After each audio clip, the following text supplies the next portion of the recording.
and welcome to another podcast episode of Indigenous Roots and Hoots, produced by the Legacy of Hope Foundation.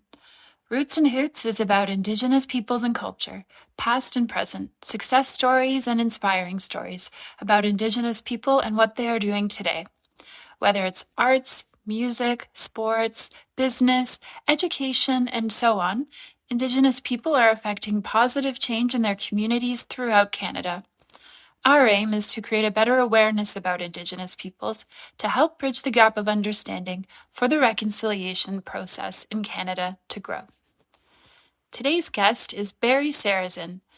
Barry is a proud member of the Algonquins of Pikwakanagan First Nation and is a traditional Pow Wow dancer and drummer. Barry has been involved with Anishinaabeg community development since 1981 with the goals of fostering the traditional customs and practices of the Algonquin Anishinaabeg First Nations. In 1990, he moved to Thunder Bay in order to be of closer proximity to his traditional teachers who have continuously passed on many songs, ceremonies, oral histories, and sacred teachings. Barry is the Indigenous Educational Liaison with Opiongo High School, which involves setting up the cultural and language program for the Indigenous students at the school. Barry is a spiritual man, and in this interview with Gordon, he shares important stories about Algonquin history and people, stories of the rivers that flow in Algonquin territory, visions from his father and the art of birch bark canoe making, his journey to becoming a traditional men's dancer, and his involvement on the Pow Wow Committee since 1987. Please enjoy this podcast with Barry Sarazin, a husband, father, brother, and devoted community man. Hello and welcome to this podcast of Indigenous Roots and Hoots. I'm your host, Gordon Spence, and today my guest is Barry Sarazin from the Algonquin Nation of Pikwakanagan in Ontario. Hello, Barry. How are you today? Kway, I am Namadas. I'm very good today. Okay, sounds good. Maybe we can start, or you can start by telling us a little bit about your community and your family background. Okay, well, my community is Pikwakanagan. It's located about an hour and a half drive west of Ottawa. And we're the only Algonquin community in Ontario, but we have 10 other bands in Quebec that are Algonquin. They consist of Maniwaki, Lac-Samo, Barrier Lake, Pikwakanagan, Temiskaming, Winneway, or Long Point First Nation, Wow. Kippawa, and Wolf Lake, and we're the only ones that are Algonquins that are Wow. like they're our brothers. I always thought that there were other Algonquin nations in Ontario besides you. Have you always been here, or did you move from the Quebec side to Ontario? Because it's just over the river, right? Yeah, we never really recognized the Quebec and Ontario border lines in our territory. We recognized Mamiwaninawak, the people of the Algonquin tribes that I just listed off. Yeah. So that's kind of like who we are. Our people, like when my dad he was born in 1901, and I was born in 1961. He, in his earlier days in the 40s, he used to trap up in the Algonquin Park, and that's where all of our people lived over there until the late 39, I think, when they created a reserve in Pikwakanagan. It was called Golden Lake at that time. Yeah. And our people used to live in our home, which is the Algonquin Park. In the winter times, that's where our trap lines were. So that's where they stayed and lived there practically all winter until the springtime, and then they would canoe out to Ottawa and sell their furs down there. So it was pretty hard when, like my dad was in the 1940s, where he had no vehicle. So he had to get a ride up to where the road went in by Whitney area, Madawaska, and then he had to walk in 30 miles to his trap line. Right, yeah. And so then he would either get a ride back out, walk back out with all his furs. And before Christmas, Christmas time is a good time because we're going to get presents. So we always look forward to our dad coming home. Yeah. So that was basically his life. Later on, he became a park ranger, and he used to fly from the Algonquin Park down right behind our river is called Bonnechere River, but he always called it the Kitchi-sippi-rinni Pike River. And that's where his plane would drop him off right behind our house. Wow. So that's kind of how we kind of grew up. Yeah. When I was born in 1961, I watched him for till I was about 8 or 9, and his life after his trapping and in the summer, in the spring and summer and fall, he would be building birch bark canoes. That's an art that we're still trying to revive and to keep alive. That's part of our culture. So I learned that from him, how to build the birch bark canoes. And one of my brother's sons now, he's the master canoe builder there. His name is Dave Sarazin. They call him Crockett. Did your people, your band, were they always like practicing the birch bark canoe making, or was this something that was revived? Well, my dad always built them. Yeah. He started when he was about 20, I guess, and he started building model canoes. And then later on, he started building the bigger ones, and he built them, when he was probably 30 till he was the last one built was when he was about 70 years old. Yeah. So he trained one of the boys there, Stan Sarazin. He's like we had two families, like my dad had 8 kids in his first family, and Stan was the baby boy. So he trained him how to do that.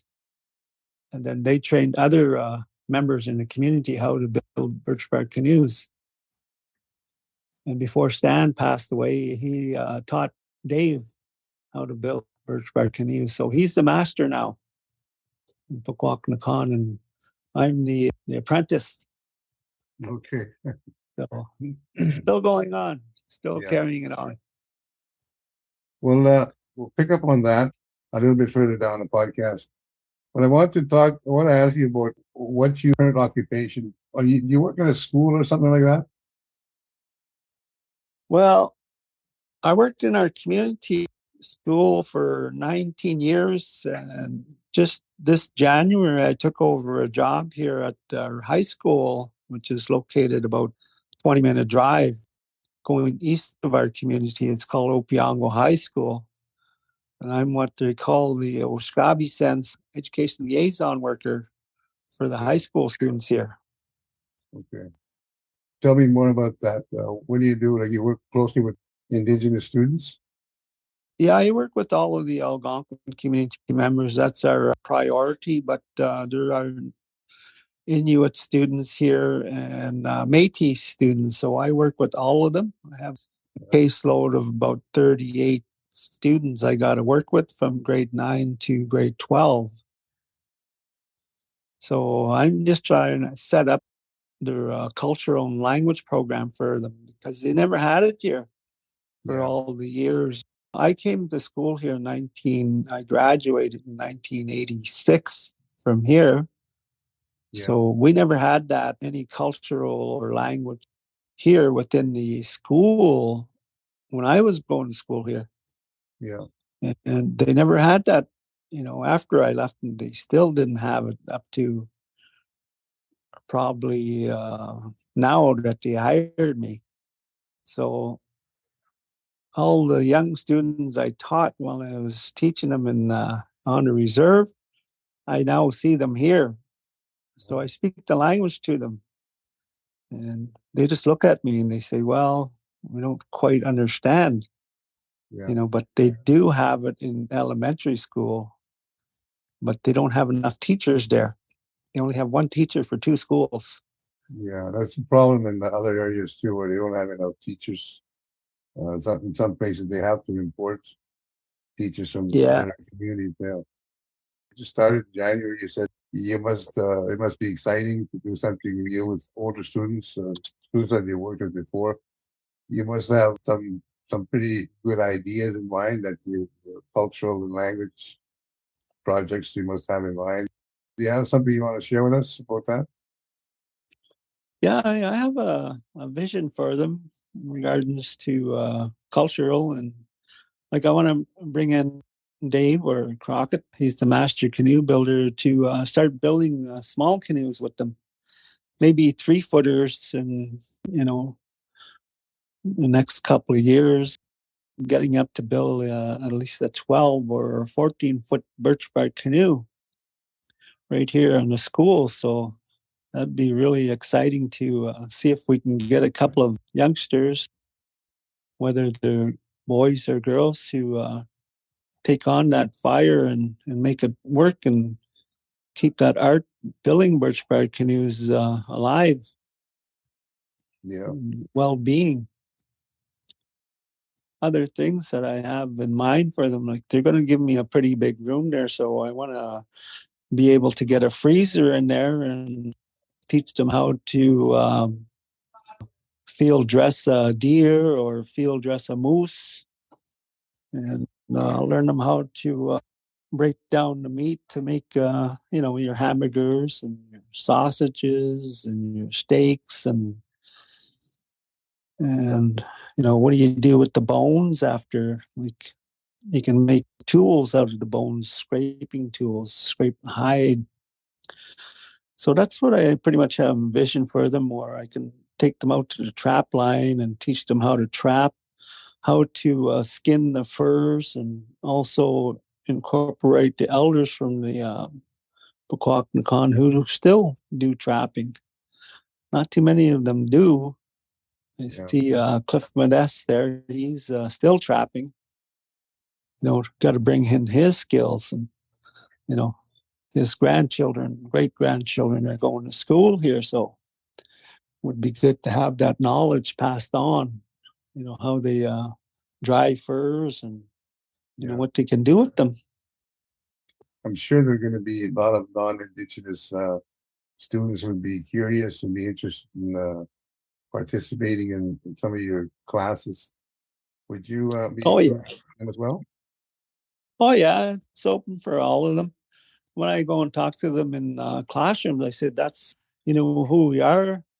It's a part of reconciliation. We learn from you guys, and now if you want to learn from us, we're going to teach you a few things about our way, our life, and our culture, and our history. Yeah.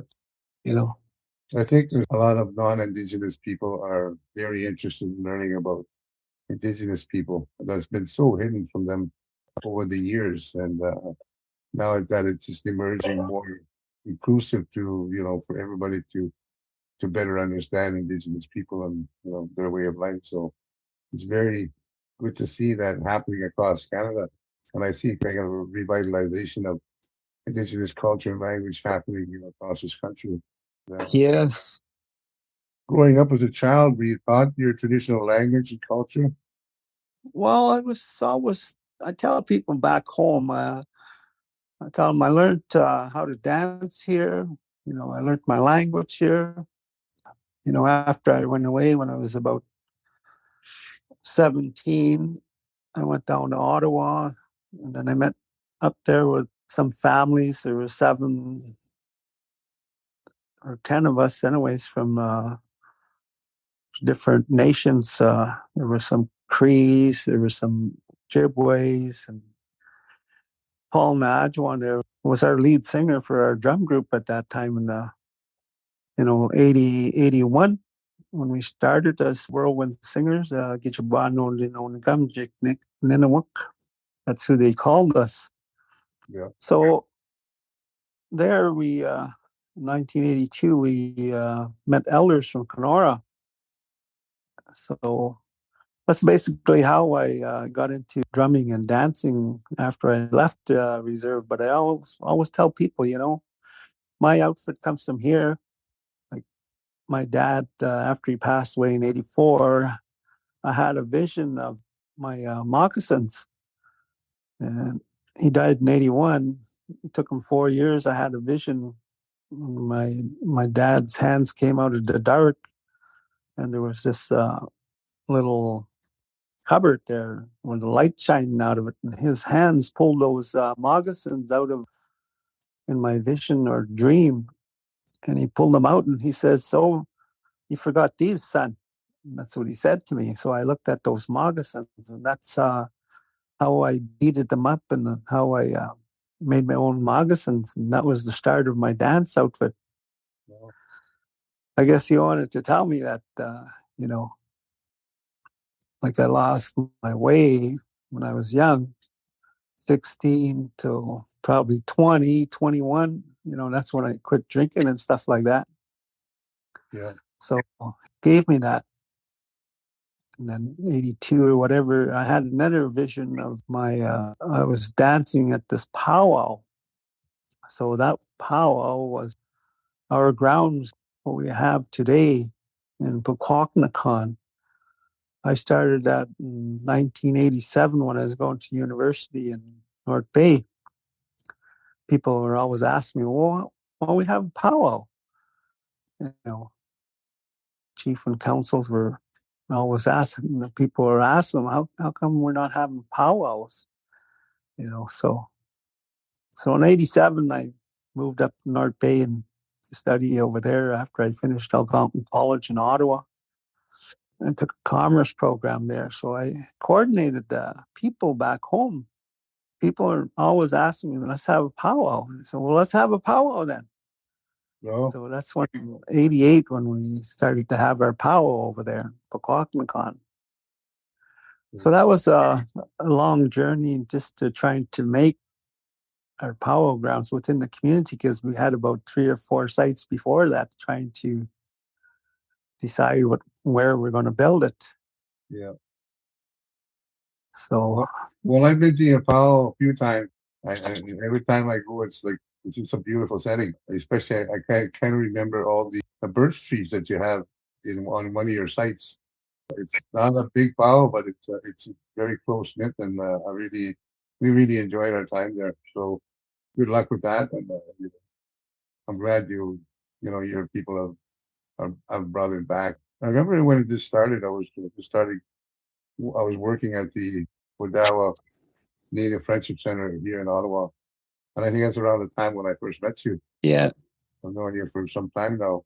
You sit on the Algonquin Language Committee. Tell us about the work of the committee and the state of the Algonquin language in your community. Well, working on the Pow Wow Committee since '87 to the present day has always been a growing situation. And it's a lot of teamwork. You got to network with the people. Who's going to be looking after the grounds, repairing the grounds. They have a crew for that.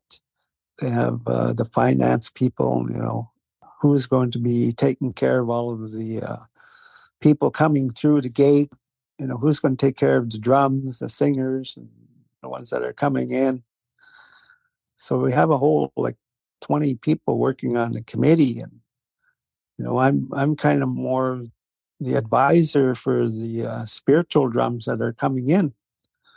All the elders are passing away now, like Jim Windigo or Alex Steed or Bud Friday. And these are all the ones that carried the traditional drums from the Northwestern Ontario. And then we used to bring Jim Windigo, and he was the one that in '95 that took my brother Merv to where the Power grounds are now. He put a stake in the middle where the arbor is going to be. He says, this is where your arbor is going to be. He says, over in the south door, that's where your grand entry is going to be. See, most grand entries around here from Thunder Bay over this way, they all come in from the east. But Yeah. with this particular grounds that we built, they're Thunderbird Pow Wow grounds. As what they carry up in Canary areas, they call Thunderbird drums, whether it's a grandmother or grandfather drums. So in '95, that had a vision of the drum there from Alex Skeed after traveling up there since 1982 and learning from the elders over there, what our ceremonies are and our traditions are in regards to drumming and dancing. And so Jim traveled all the way to the community over here and started to walk with us and teach us. And, we're so fortunate that we had an elder like that to help us reestablish our powwows here in Pikwakanagan. Now it's grown so much that every year there's 2,000 or 3,000 or 4,000 people that come there. Yeah. So we have quite a job as a Pow Wow committee working all together, try to satisfy everybody that's coming there. And, we have our committee consists of people going out hunting and going to get moose in the bush so they can feed everybody when they come there, or fish, so Yeah. that's part of Pow Wow committee development. And I want to pass that on to these young people here in the school, so they have some idea that when they go to, like, say, Trent University, they have a big powwow that's going on there, they might want to get involved in it, or Ottawa, or wherever they're going to go to university. They're going to have powwows going on there, so they might want to get involved and keep learning more about their culture. Yeah. So We have also in my community just recently started the powwow. I think this is going to be the third summer coming up. We're going to be having a powwow. There's various reasons for it. We lost our culture, our cultural rituals, and the stuff that we used to do before the colonists came and before the church arrived. So once that started happening, our people started, going to church more and doing away with all the traditional activities such as the powwow. So I know it's coming back in many communities across Canada, and it's good to see the revitalization of our culture and our languages. You were talking about the Pow Committee, and I think I asked you about the Language Committee. So you're also on the Algonquin Language Committee. Am I correct in saying that you're on the committee? I think I saw that in your bio. Well, how is the committee doing in terms of, its work and in terms of revitalization of the Algonquin language in your community? well, the language there is very low, rate, and it's because of they don't really have the cash to pay the teachers. Right. It's not getting the teachers there, but they don't have the money. Yeah. So, like, one time, I think Paul Martin was running to be the prime minister a few years back, or he said he had $5 billion there if you guys would get me in as prime minister. Yeah. Stephen Harper got in, and he swiped that $5 billion off the table. And, I said, well, you chiefs out there, you should be going after this guy. Where's this language money, that Paul Martin had? So nothing ever became of it. And there's hardly any language or monies available today. You would see it happening around because they only hired one teacher over in the elementary schools. And that's quite a challenge for her to do that. Yeah. Me and my wife, we're graduates of the Lakehead University Native Teachers course there. And then, she can't even get a job there. And she's fluent in the language. She speaks Cree, Ojibwe, and Algonquin. They can't even hire her over there. It's because of the money. Yeah, lack of funding to pay for language teachers. That's a barrier for a lot of communities that are trying to start their language revitalization programs.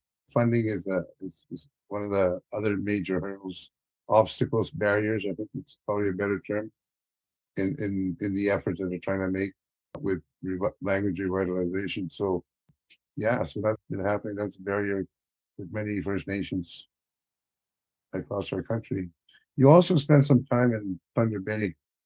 Tell us about your time there and what impact did it have on you, given the notorious history of Thunder Bay and its relationship with Indigenous people, and especially the students that have died there, mysteriously. You went to university there, and how do you feel about that whole situation in Thunder Bay? Thunder Bay I didn't run into too much racism there when I was going to school there and working. But I moved over there because I knew the elders in that area in Canario would give me more time with them to learn more ceremonial songs with them. But one of the reasons I moved there is like my buddy Paul Nadjuan moved up to go to university there. So I got reconnected with them over there. And before I went up there, I redid his traditional drum. I scraped the moose hide for him and I rebuilt his drum, and then I put it all together for him.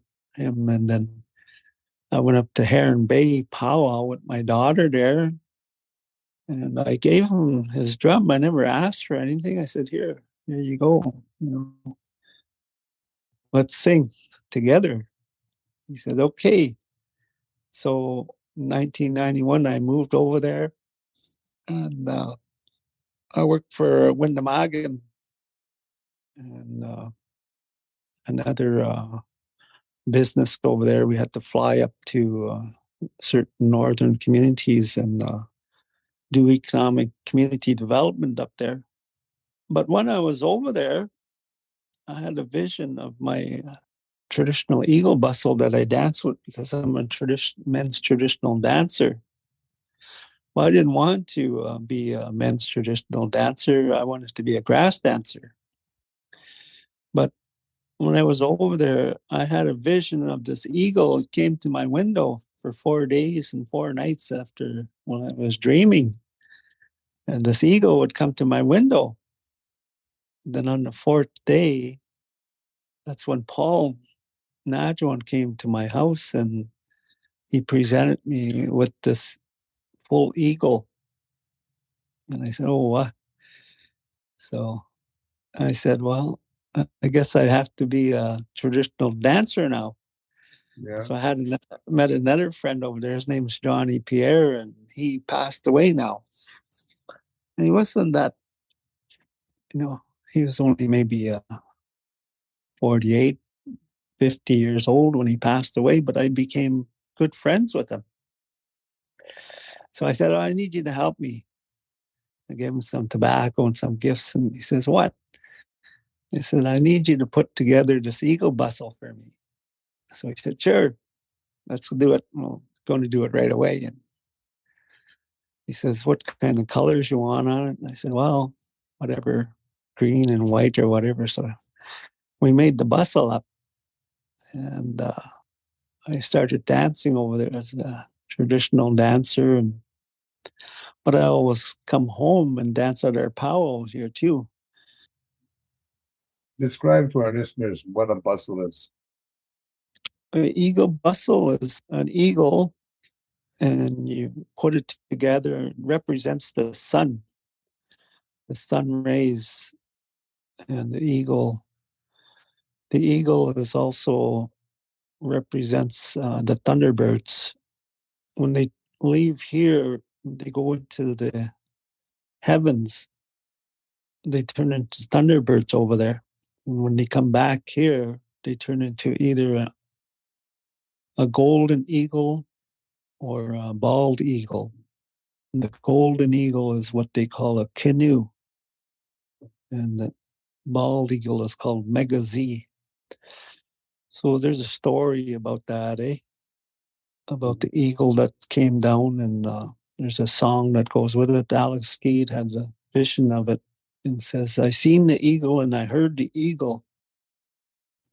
So I guess there was going to be a destruction of the earth because nobody was nobody was taking care of the earth anymore. So the creator was going to destroy it. And the eagle flew up and talked to the creator.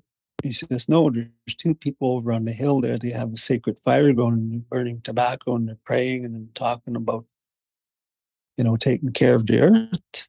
So that eagle flew down. The creator was going to create this big fireball and wipe out the whole earth. So the big eagle flew down, surrounded the people where they're all scared and they're in a big circle, and the eagle put his big wings around them. And when the fireball came over them, he blew it to the north, and the snow stopped it, burnt out that fireball. So that was why we have eagle feathers and why we pray with them, because that's the connection to the creator, or Manado, or God people talk about. Yeah. So Alex Keith sang that song, that he had a vision of it. And that's what it says. I seen the eagle and I heard him. So that's where that song comes from. And, where the eagle bustles come from is from the sun spirit. Mm-hmm. So that's what I know a little bit about that. Well, like when you build your bustle, like it's behind you, right? And it kind of straps onto your back or your lower back. And it's made of eagle feathers. I mean, a lot of eagle feathers have to go into it, making one of those. Where do you get your eagle feathers from? Like for me, I was given that for that drum that I made for Paul. He got it from somebody up there, was given to him. So he gave me that as a gift. Wow.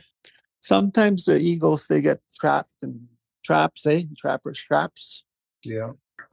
My wife, dad, he traps up north there in James Bay area, and they're always getting caught in the traps, Oh, yeah. So he said he sends them down here. So Jessie Okay. Hannes, she has about 3 eagles, and we make the eagle bustles. If people are looking for eagle feathers or eagles, we trade with them, Yeah. So whatever they want to offer. So they always ask me, what does it cost for an eagle? I said, well, I don't really buy eagle feathers or what it costs. I said, for me, it took me almost 2 weeks to finish a drum. So that's 2 weeks of work. Yeah. And if you want to look at it in that term. Yeah. And that's what a lot of people. So the eagle is in indigenous cultures, is quite a strong symbol, or what would you call the eagle? Like, I don't want to call it a symbol, but it's very a significant animal, bird that's closely connected to the indigenous culture. You want to add to that? Yeah, well, the eagle is the messenger to God, Manado, to the people. That's why they use that eagle feather when they pray. And the creator hears us all over, when we pray with that eagle feather and we do our smudges or we do our pipe ceremonies or whatever, he still hears us. So the power of that eagle feather has connection to the creator, the spiritual link from here to the spiritual world. So that's what I know as well. That's where our eagle bustles come from, Yeah. From the Thunderbirds. They're the ones that brought them down. There was a man, a Nanabush, he was the one that brought the men's dance outfit down here. So they're all come from the spirit world, eh? Even the jingle dresses that come from what they call Manadoi Kwe. She was the one that brought those down. They're healing dresses. And there's a story about that, how that healing dress came down and why it came down. And that was come out of from Maggie White in Whitefish Bay. And that was the beginning of the eagle or the jingle dress dancers. And the same thing with the grass dancers. That all come from the spirits. And the same thing with the fancy dance outfits for the boys and men, eh? That came from the butterfly spirit. So that's how our dance outfits came to be. And our dances and our drums come from the Thunderbirds, the traditional drums, the original drums that came down here a long time ago before any of the non-native people came across the ocean. It was already here. And the drums came down. Why those drums came down is because the creator was upset because, the Ojibways were fighting the Sioux people and the Algonquins were fighting the Iroquois people. And so he brought down those drums and he says, I didn't make you as people to hurt one another, kill one another. So that's why these drums are here, because they're peace drums, the very first peace treaty between us and the Creator. And that's what the elders shared with me. They talked about what they call Anishinaabe wind. They used to call it Medewin, but 100 years ago or whatever, that died. They said, now it's called Anishinaabe wind. And that's why those traditional drums are here. They're brought down here. And they're supposed to be made all over, they call it Bear Island, Makwamanising. There's a story about that too, that Jim Windigo had shared with me while two people tried to kill him. And he was up in hospital in Manitoba. They're going to open him up. He says, well, you're not going to find anything wrong with me. It was a spiritual thing that happened to him.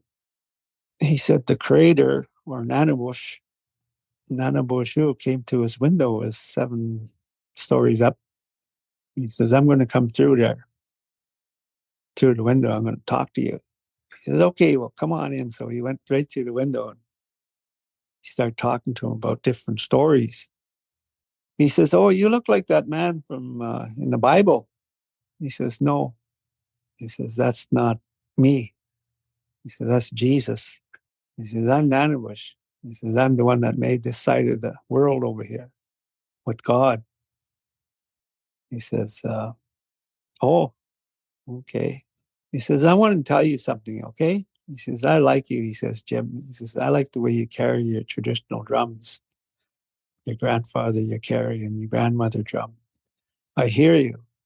And also hear other people all over the island. I hear them calling it Turtle Island or Mother Earth. He says, I'm the one who made it over here. I made this island, he says, from all the Inuit country, right down east and west and all the way down to South America. He says, I made this whole island. He says, I want you to tell all the people out there on this island that I made. He says, I named it Bear Island, Makwamanising. He says, oh, why? He says, because after I made it, I asked all the animals to go around to see if it was big enough for all the people, Anishinaabe people, and all the people that were coming over across the oceans.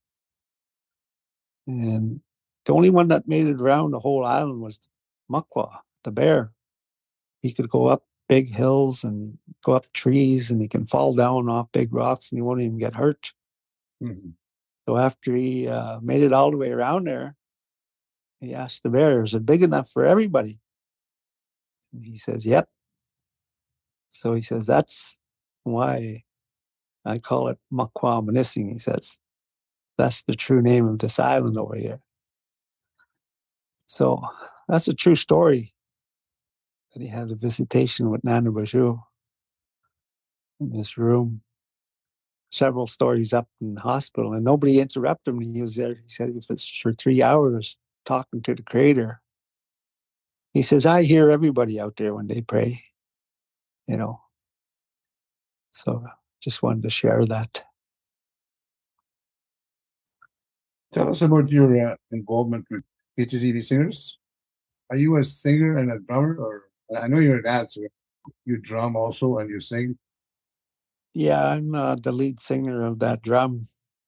Well, That drum was created 1995, and I had a vision after Alex Skeet passed away, and he brought that drum to me in my vision. He put me in this roundhouse. They always put me in the roundhouse. That's where those drums were lowered. So he was in the center of the roundhouse there, and he motions me over and he says, I have a drum here for you. I said, oh, okay. He says, but I want you to wait. He said, Becca, wait till the other singers come here. And that was Paul and Gordy Simon and Alec Akwenzi and Dave Ducharme and all those guys. They all came in there, eh? And he says, okay. He says, I have this drum for you. Alex was saying, and this is going to be your drum. So that was the grandfather drum that I carried, the first one. So I come up with that name, the Kitchi-sippi-rinni, which is part of the tribes of Algonquin people that are in our territory. And Kitchi-sippi-rinni is the main tribe that lived on the Ottawa River. It started in Temiskaming, where the river starts, and it goes all the way down to St. Lawrence. So that's our whole territory. And out of those different communities I was talking about, like Maniwaki, there's a river that flows down to the Ottawa. They call it the Outaouais River, or the Gatineau River. But in our language, it's called Anatongaranga Zibi. well, And all the other rivers that flow into there. Like you ever go by Arnprior and it's called Madawaska River? yeah. Well, that's where an Algonquin tribe lived there. And it was called the Madawaska Rinni. Okay. And then there's one that's down by the Rideau River, and that's called the Weskarinni, the people of the Deer people. So all these rivers flow into the Ottawa River. There was a hereditary chief, 1400s. His name was Tezuet. He was the grand chief of all those people where all those rivers flowed into the Ottawa River. Those were the communities of the Algonquin people that lived there. All the chiefs, like the Weskarinnis, the Madawaska-rinnis, the Canute-Sipper-rinni, the people of the Pike, they all flowed into that river. And so his job, Chief Tezuet, was to go and collect information from all those chiefs of what's going on in our territory. The biggest thing that's going on is that all the settlers were coming in and they're taking all the trees and taking over the lands, and they're destroying our hunting grounds and our moose and deer populations. And so his job was to go over and meet up with those ships coming in there. I think one of his warrior island was in Pembroke there. It's called Morrison Island. So that's where all the warriors hung out there. And when all the ships would come through, they had to go through Chief Tezuet and his warriors over there because, at that time the roads were the rivers. So they had to go through the rivers to get into our territory.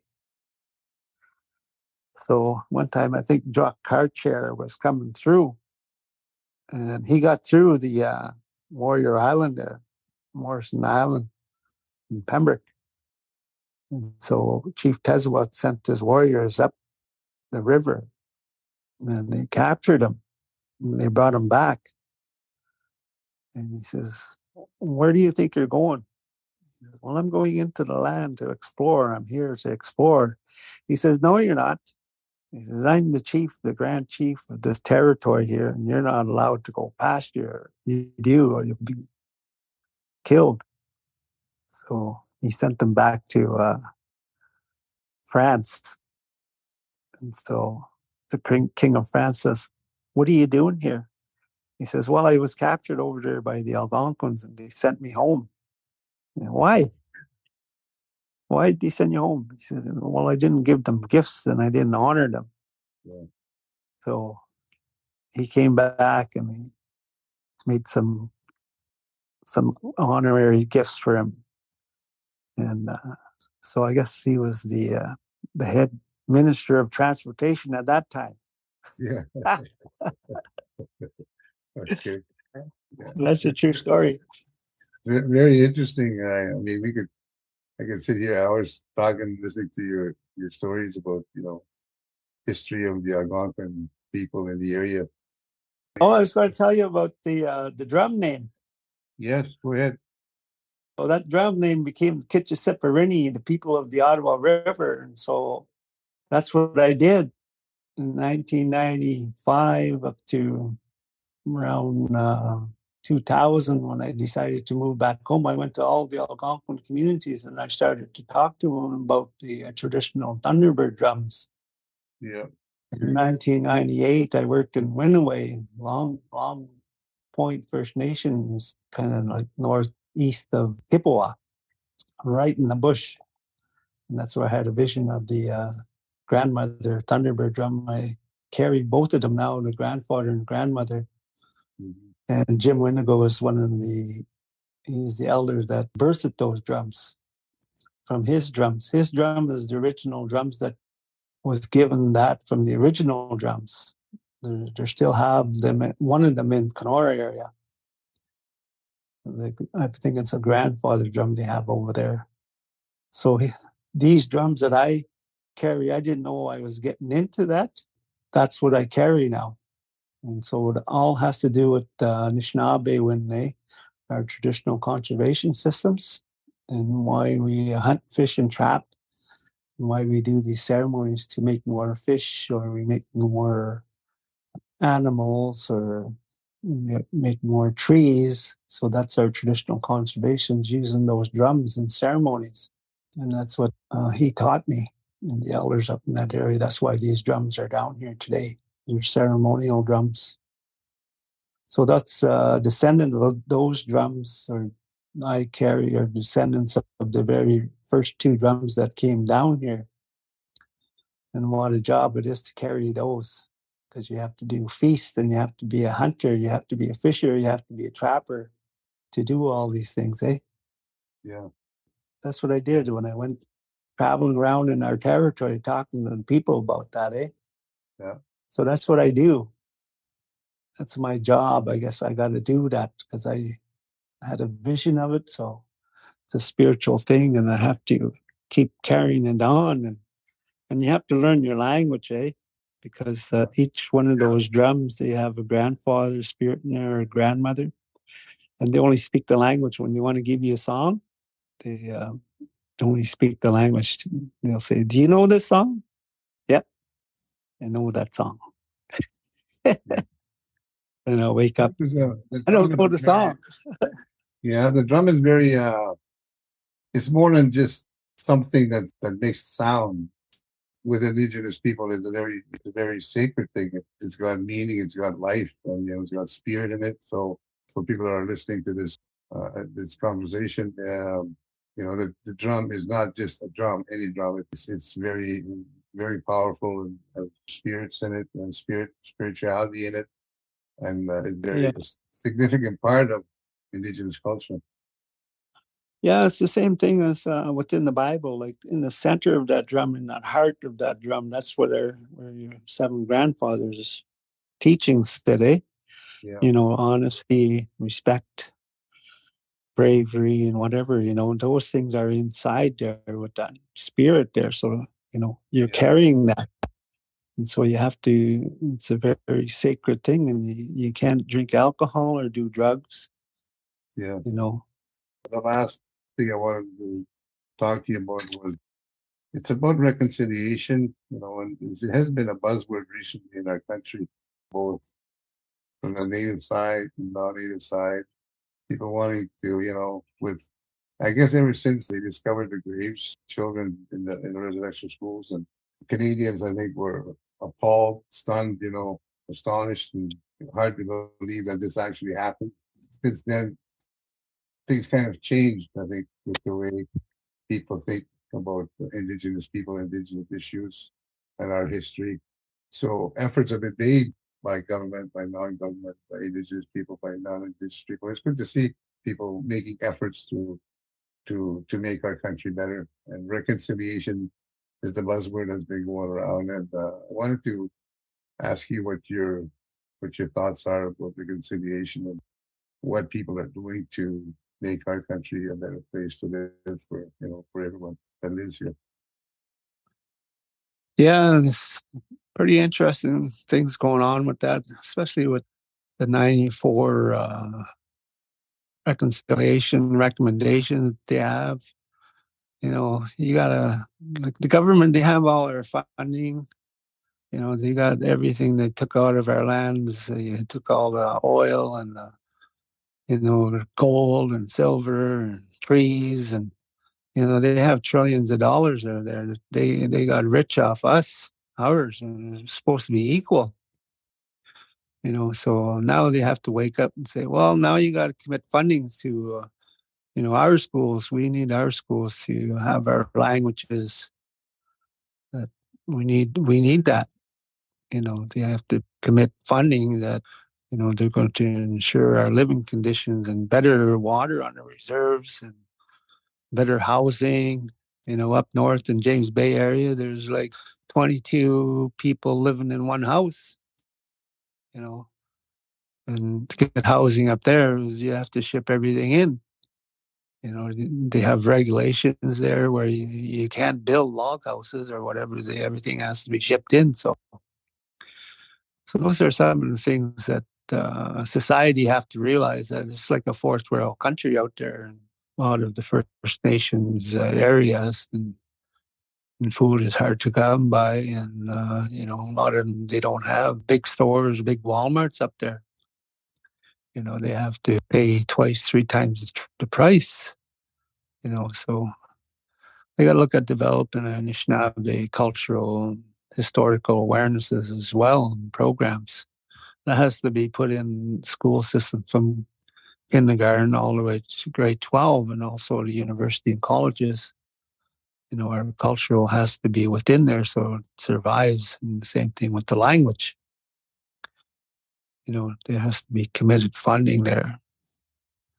And also at the municipal government levels too, they have to collaborate with local Indigenous communities on economic or infrastructure and what's going on there. We need everything that they're getting. We have to be equal. So they have to look at, when they're training people out there, they need to hire Anishinaabe people or Inuit people or Métis people. They need to hire them from communities, whether they're doing economic development or other projects. So funding reconciliation programs that encourage dialogue and build relationships between the Anishinaabe people and the Canadians. That's what I see happening out there. One time I was trying to get funding to they had this grant program, arts program down in Toronto, and I was trying to get some funding to help develop a birch bark canoe building program, and I couldn't get through. Their grant application was so difficult to get through to that. I developed and worked on a business plan for so many years, and I says, I have it right here. Why can't you just accept it? So that type of situations of getting grants. So you have to be a university graduate just to get through it. Yeah, yeah. So if they make it easier access for us, then like a lot of Native people, they don't have those skills of computer skills and whatever. So they need to make things a little bit more simpler for us. Okay. You know, we require as post-secondary students to take, they should be taking one course of the Indigenous perspectives, so that they learn. The Canadians should learn that, who we are, where we're from, and have a better understanding relationship. And we got to establish our language courses all the way through the school system if we're going to have any retention in the language, to keep our languages. Just like the French people, they have all kinds of opportunities. They have big money coming into theirs to keep their languages alive. So we need equality there. So Canadian people need to understand that. We need money. Government's got our money. They got our resources. Time to share them. Time for us to grow and to become strong. So I kind of look at that as, conclusion to what my thoughts are on reconciliation. Okay. Yeah. Well said. Thank you very much. Yeah. We've been talking Yeah. to Barry Sarazin. He's a traditional cultural teacher and a dancer, a singer. He's from the Pikwakanagan Algonquin Nation in Ontario. Thank you, Barry, for joining us today. Miigwech. Hey, miigwech. Min minwang bamapi. We'll see you again, my friend.